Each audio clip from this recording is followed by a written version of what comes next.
नमस्कार दोस्तों, मेरे हाथ में दिल्ली से छपने वाले 12 अखबार हैं, 1 दर्जन अखबार, और हर अखबार खुद को राष्ट्रीय अखबार मानता है और कहता है।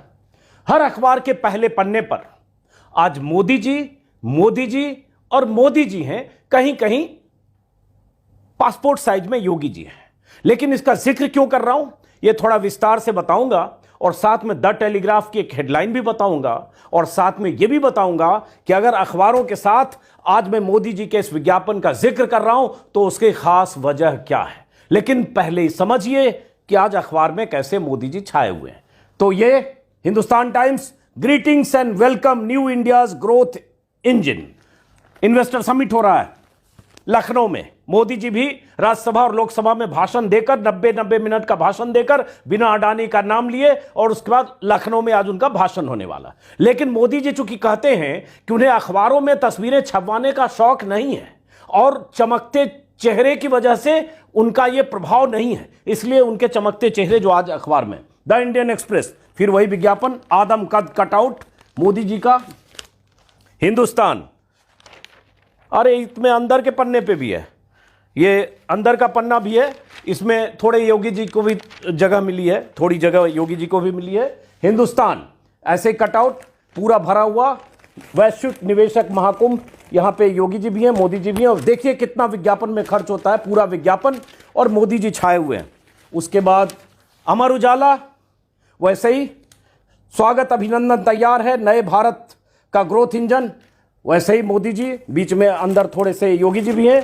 और जो महाकुंभ इन्वेस्टर समिट हो रहा है, और इन्वेस्टर समिट में क्या होना है, और इन्वेस्टर समिट पहले हुआ था उसमें क्या हुआ, और इन्वेस्टर समिट को लेकर क्या सवाल है, इसका भी जवाब तलाशने की कोशिश करेंगे। और कई अखबार और कई चैनल कैसे अलग अलग तरह की खबरें चला रहे हैं, उसके बीच में बिटवीन द लाइंस क्या है उसको भी समझेंगे। बहरहाल फिलहाल तो विज्ञापन पर, चूंकि मोदी जी बहुत कहते हैं विज्ञापन से उनको अखबारों में या चमकते हुए विज्ञापन में उनकी दिलचस्पी नहीं है। नवभारत टाइम्स, वैसे ही स्वागत अभिनंदन तैयार है नए भारत के ग्रोथ इंजन का, मोदी जी नए भारत के इंजन हैं। फिर द मिंट, जो अंग्रेजी अखबार है, मिंट में भी मोदी जी वैसे ही, हर अखबार में वैसे ही विज्ञापन, और ऐसे अंदर के पन्नों में भी है, कई जगह 2-2 पन्ने, जैसे इसमें भी, सब में आपको 2-2 पन्ने, 3-3 पन्ने के भी विज्ञापन है। और जो ऐसे दिख रहे हैं इसमें अंदर भी है। अब समझिए कि विज्ञापनों में आज एक दिन में कितना खर्च हुआ होगा, और यह विज्ञापन का सिलसिला इन्वेस्टर समिट को लेकर कई दिनों से, कई सप्ताह से चल रहा है। ऐसे 50 विज्ञापन मैंने काट के रखे हैं, उसके लिए कैंची रखता हूं ऐसे विज्ञापन को काटने के लिए। तो ऐसे विज्ञापन पिछले 3-4 हफ्ते से काट के मैंने रखे हैं, क्योंकि ये समझना है ना कितने इन्वेस्टर्स जो आ रहे हैं, ये जो लाखों करोड़ का जो इन्वेस्टमेंट होना है, वो इन्वेस्टमेंट होना है या उसके पीछे कुछ कहानी है। ये दैनिक भास्कर, वैश्विक निवेशक महाकुंभ, मोदी जी, थोड़े योगी जी भी हैं। ये फिर नवोदय टाइम्स, मोदी जी, थोड़े योगी जी भी हैं, शुभारंभ मोदी जी करने वाले हैं। टाइम्स ऑफ इंडिया, पहला पन्ना, वही विज्ञापन, और फिर अंदर में योगी जी, मोदी जी, और क्या कुछ होने वाला, हर सेक्टर में कैसे निवेश इतना आने वाला है कि यूपी में तो समझिए हर घर में रोजगार की बारिश होगी। ऐसी स्थिति भी हो सकती है कि किसी को पकड़ के भी रोजगार देने चला जाए, इतना रोजगार हो जाएगा तो भाई ओवरफ्लो करेगा, तो ऐसी स्थिति आएगी, दावों से यही लगता है। तो ये टाइम्स ऑफ इंडिया, उसके बाद ये इकोनॉमिक टाइम्स, वही विज्ञापन, ग्लोबल इन्वेस्टर समिट 10 से 12, फिर दैनिक जागरण, मोदी जी और योगी जी का प्रिय अखबार, वही विज्ञापन। अब ये बात क्यों कर रहा हूं, उससे पहले मैं आज के द टेलीग्राफ की एक हेडलाइन दिखाऊंगा। ये स्क्रीन पर आप देख पा रहे हैं, मेड इन इंडिया, एक तस्वीर है पक्षी की। पहचानते हैं आप? पहचान तो गए होंगे, बचपन में भी, स्कूली दिनों में भी तस्वीर इसकी छपती थी, शुतुरमुर्ग। और शुतुरमुर्ग की तस्वीर में शुतुरमुर्ग ने रेत में अपना सिर घुसाया हुआ है। एक पुरानी कहावत है, हम लोग बचपन से सुनते आए हैं कि जब शुतुरमुर्ग को कोई खतरा नजर आता है तो रेत में सिर छिपा लेता है, मुंह छिपा लेता है, और इसको इस तरह से इस्तेमाल किया जाता है कि रेत में मुंह छिपाने से खतरा नहीं टलेगा या नहीं टलता। हालांकि यह भी कहूंगा, शुतुरमुर्ग के रेत में मुंह छिपाने को लेकर कई तरह की दूसरी थ्योरी भी है, लेकिन उस पर नहीं जाऊंगा विस्तार से, शुतुरमुर्ग चर्चा नहीं करना चाहता हूं। बहरहाल टेलीग्राफ का ये की हेडलाइन, और कल भी टेलीग्राफ की एक हेडलाइन आपको दिखाई थी, लेकिन उसके बाद टेलीग्राफ ने जैसे टेक्स्ट हेडलाइन के बगल में है, दाउ शैल नॉट नेम अडानी, थोड़ा सा मतलब बाहर का शब्द है, मैं गूगल सर्च कर रहा था तो इसका मतलब निकला कि बाइबल में इसका इस्तेमाल हुआ है और सदियों पहले कई जगह इस्तेमाल हुआ है। इसका मतलब होता है कि you shall not name Adani, मतलब आप अडानी का नाम मत लो। चूंकि अडानी का नाम मोदी जी ने नहीं लिया है, इसलिए इन्होंने इस तरह के शब्द का इस्तेमाल करके ये लिखा है। अंग्रेजी थोड़ी वैसी नहीं है जो यहां सुलभ हो या यहां इसका इस्तेमाल हो, इसलिए आप इसके गूगल के दूसरे मतलब भी समझ लीजिएगा। बहरहाल, तो अब लौटते हम ग्लोबल समिट पर। और मोदी जी की जो तस्वीरें अखबारों में हैं, जो विस्तार से मैंने आपको दिखाई उस पर, और उसके बाद इतनी बड़ी बड़ी बातें अगर समिट के नाम पर सरकार कर रही है और इतना विशाल समिट हो रहा है, उसका मतलब क्या है। अब इसको समझिए उन्हीं अखबारों और कतरनों के हवाले से, जो कतरन मैंने अखबारों में से ही निकाले। अब जैसे आज के अखबारों में अगर अलग अलग देखेंगे, जो जानकारी है इन्वेस्टर समिट की, जिसके मुताबिक अलग अलग चैनलों पर जो चल रहा है, 20 देशों के निवेशक होंगे, 10,000 डेलीगेट्स हैं, 27 लाख करोड़ के निवेश का टारगेट है। यह आज तक चला रहा है, कुछ और चैनल चला रहा है। लेकिन अब देखिए इसमें फर्क क्या है और उसके बाद इसमें सवाल क्या है।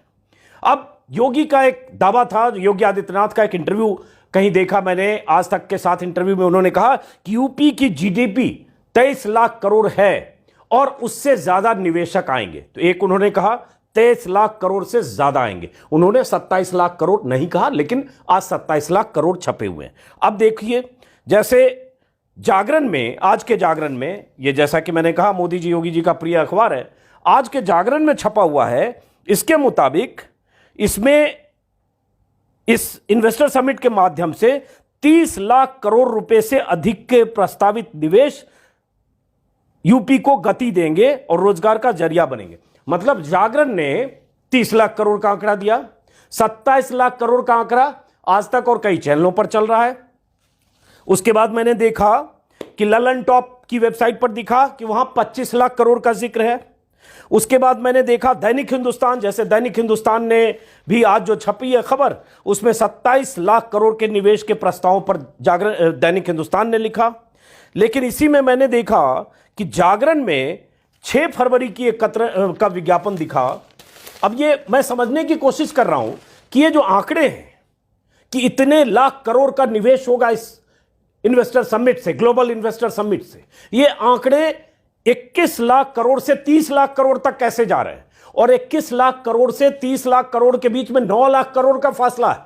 अडानी जी दुनिया के तीसरे अमीर बन गए थे 12 लाख करोड़ के नेटवर्थ पर, 10 से 12 लाख के बीच में, और यहां 9 लाख करोड़ का तो ऐसे ही दाएं बाएं हो रहा है आंकड़ों में, कभी कुछ छप रहा है कभी कुछ छप रहा है। ये सब सरकार की तरफ से विज्ञापन में दावे में है। अब जैसे ये जागरण है, ये 6 फरवरी का जागरण है, इसमें विज्ञापन है तो सरकार ने दिया। इसमें 6 फरवरी मतलब आज कितना है, 9 तारीख है शायद, हाँ 10 है, आज 10 है, तो 4 ही दिन पहले छपा है। 4 दिन पहले छपा है। 21 लाख करोड़ के निवेश प्रस्ताव इन्वेस्टर समिट से पहले ही मिल चुके हैं, मतलब 4 दिन पहले तक 21 लाख करोड़ मिले। आज दैनिक जागरण ने पहले पन्ने पर जो खबर छापी है उसमें 30 लाख करोड़ कर दिया। तो अब यह समझना मुश्किल है क्या 3 दिन में 21 लाख से 30 लाख करोड़ हो गए, और अगर हो गए तो जागरण 30 कर रहा है तो बाकी सब 27 और 25 क्यों कर रहे हैं। अब आते हैं, अब जैसे अलग अलग आंकड़े हैं उसमें इस पर भी रोजगार को लेकर और डेलीगेट्स को लेकर, दावों को लेकर। अब जैसे जागरण लिखता है इसी में, वैसे उससे पहले आपको बता दें कि ये जो इन्वेस्टर समिट को लेकर जो तमाम चीजें चल रही है उसमें हर जिले में, यूपी के 75 जिले में कहां कहां कितने निवेशक आएंगे, और कहीं 4 लाख करोड़, कहीं 2 लाख करोड़, कहीं 50,000 करोड़, हर जिले में कितने निवेश होंगे, इसको लेकर लगातार विज्ञापन छप रहे हैं। और जब मैं ये विज्ञापन अखबारों में पढ़ रहा हूं इतने दिनों से लगातार, तो मुझे लग रहा है कि अब तो कायाकल्प यूपी के जिले जिले का हो जाएगा। जैसे अब देखिए ये बुंदेलखंड, इसी में 6 फरवरी को 3 दिन पहले बुंदेलखंड को मिले 1,11,611 करोड़ रुपए के निवेश प्रस्ताव। 1,11,000 करोड़ के प्रस्ताव बुंदेलखंड को मिल गए। अगर इतना निवेश बुंदेलखंड में होगा तो रोजगार कितने सृजित होंगे और उससे तस्वीर बदलेगी। बुंदेलखंड की बदहाली को हम जानते हैं। तो जिले जिले को लेकर ये जानकारियां आ रही है। अब इसमें जो रोजगार का सवाल है, जो अखबारों में तरह तरह की बातें छपी है, उसी पर मैं बात करना चाहता हूं। और साथ में कुछ आरोप हैं, और साथ में यह भी है कि मोदी जी जो कहते हैं कि अखबारों में उन्हें छपने का शौक नहीं है, और आज के अखबार के विज्ञापन में मोदी जी कैसे छाए हुए हैं, दोनों पर बात करेंगे। पहले रोजगार की बात, क्योंकि बड़ा सवाल यहां रोजगार का है। और रोजगार से जुड़े दावों का। अब जैसे अमर उजाला लिखता है, अखबार के विरोधाभास को देखिए, ये आज का ही दैनिक हिंदुस्तान है। कटिंग जैसा कि मैंने कहा, कैंची गिर गई थी, कैंची उठा लिया। कटिंग जैसा कि मैंने कहा, काट काट के रखता हूं। तो ये दैनिक हिंदुस्तान में छपा है, 32 लाख रोजगार दे सकते हैं बड़े निवेशक, और निवेश के माध्यम से 20 लाख से अधिक युवाओं को प्रत्यक्ष अप्रत्यक्ष मिलेगा, और सब मिला के ऐसे कि 32 लाख रोजगार दे सकते हैं बड़े निवेशक। एक हेडिंग के साथ इसने छापा है, ये हिंदुस्तान ने छापा। और 27 लाख करोड़ के निवेश प्रस्तावों पर आज मुहर, ये हिंदुस्तान का है। अब ये अमर उजाला में जो छपी है खबर, पहले पन्ने पर इस 27 लाख करोड़, तो इसमें भी है निवेश 27 लाख करोड़, लेकिन इसमें छपा है कि 2 करोड़ रोजगार के अवसर सृजित होने की संभावना। 2 करोड़ रोजगार के अवसर सृजित होने की संभावना है। 10 साझीदार देशों के अलावा 40 देशों के 600 प्रतिनिधि भी समिट में हिस्सा ले रहे हैं। और कौन कौन बड़े बड़े उद्योगपति हिस्सा ले रहे हैं? कुमार मंगलम बिरला, महिंद्रा एंड महिंद्रा के, माफ करें, कुमार मंगलम बिरला ग्रुप के आदित्य बिरला, महिंद्रा एंड महिंद्रा के चेयरमैन आनंद महिंद्रा, वेदांता के अनिल अग्रवाल, हीरानंदानी ग्रुप के उद्योगपति, टाटा सन्स के चेयरमैन, ये सारे लोग इसमें, मुकेश अंबानी, ये सारे लोग शामिल हो रहे हैं। दिलचस्प बात है कि इसमें अडानी जी नहीं है। पहले खबर आई थी, पहले जब ये सब विवाद नहीं हुआ था उसके पहले था कि अडानी जी भी आएंगे, लेकिन आज ही चूंकि 5-6 दिन से विवाद चल रहा है तो कहीं खबर देख रहा था मैं किसी में कि अडानी जी का नाम आखिर में जो लिस्ट है उसमें नहीं है। उसकी वजह आप समझ सकते। 12 तो अब इसमें रोजगार 2 करोड़, हिंदुस्तान 32 लाख, जागरण में मैं देख रहा हूं रोजगार का नहीं लिखा हुआ है, लेकिन 32 लाख और 2 करोड़ में बहुत फर्क है। यूपी की आबादी है 22 से 24 करोड़, मान लीजिए अधिकतम 24 करोड़ के आसपास होगा। अब उसमें 2 करोड़ लोगों को प्रत्यक्ष या अप्रत्यक्ष रोजगार अगर मिल गया, तब मान लेना चाहिए कि आप अगर यूपी में हैं, गली मोहल्ले कहीं भी हैं, आपका कोई रिश्तेदार है, भाई भतीजा जो भी है, मामा फूफा, हर आदमी को रोजगार इसी इन्वेस्टर समिट से मिलेगा, जो समिट आज शुरू हो रहा है, जिसका उद्घाटन मोदी जी कर रहे हैं, और जो अगले 3 दिन तक होना, और जिसमें 27 से 30 लाख करोड़ के निवेश हो जाएंगे। ये तो सरकार का दावा है, और उस दावे के बीच आंकड़ों की जो विसंगतियां हैं उसमें बहुत सारे झोल हैं। अब ये कहां से आ रहा है? कोई 27 लाख कैसे लिख दे रहा है, कोई 30 लाख कैसे लिख दे रहा है, कोई 32 लाख रोजगार कैसे लिख रहा है, कोई 2 करोड़ रोजगार कैसे लिख रहा है? ये प्रायोजित है, प्लांटेड है, जानकारी अधूरी है, या अज्ञानता है, या जानबूझ के मति भ्रम है, भगवान जाने, जो भी है, लेकिन खबर यह है। अब बात आती है कि जो ये तमाम तरह के दावे हैं उसके बीच कांग्रेस का आरोप, और जैसा कि मैंने कहा, यह भी बताऊंगा जो मोदी जी का इतना फोटो छपा है उसका मतलब क्या है।